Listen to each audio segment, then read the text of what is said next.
ভালোবাসতে হলে, মোহাব্বত করতে হলে একমাত্র রাহমাতুল লিল আলামিনকে মোহাব্বত করুন, যেই মোহাব্বতে কোনো ভেজাল নাই।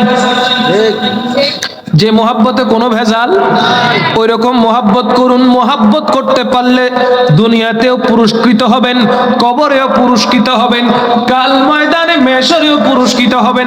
চিৎকার দিয়ে বলেন সুবহানাল্লাহ। আমার নবীর দরবারে এক সাহাবী এসে জিজ্ঞেস করে, মা তাসাইয়া রাসূলুল্লাহ, ও হাবিব সাল্লাল্লাহু আলাইহি ওয়াসাল্লাম, কিয়ামত কখন সংগঠিত হবে? কিয়ামত কখন হবে? আমার নবী পাক সাল্লাল্লাহু আলাইহি ওয়াসাল্লাম ওই সাহাবীকে জিজ্ঞাসা করলেন, ওগো সাহাবী, তুমি জিজ্ঞাসা করছো কিয়ামত কখন কায়েম হবে? তুমি আমাকে বলো, কিয়ামতের জন্য তুমি কি সামান তৈয়ার করেছো, তুমি কি সম্পদ তৈরি করেছো, আমাকে বলো।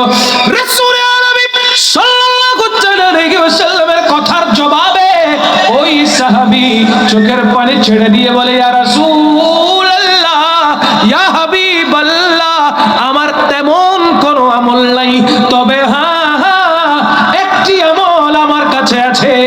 আমি নিজের জানের চাইতে বেশি আল্লাহ এবং আপনি রাসূলকে ভালোবাসি। নিজের জানের চাইতে বেশি আপনি রাসূলকে এবং আল্লাহকে ভালোবাসি। আমার নবী কি বলেছেন? মা আমান আহবাবতা, ও গো সাহাবী রে, দুনিয়ার মধ্যে তোমার সাথে যার সাথে মোহাব্বত আছে, দুনিয়ার মধ্যে তোমার সাথে যার সাথে ভালোবাসা আছে, কাল হাসর তোমার সাথে তার সাথে হবে।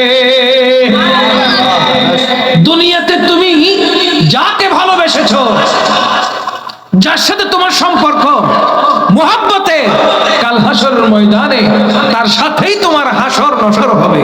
চিৎকার দিয়ে বলেন না সুবহানাল্লাহ।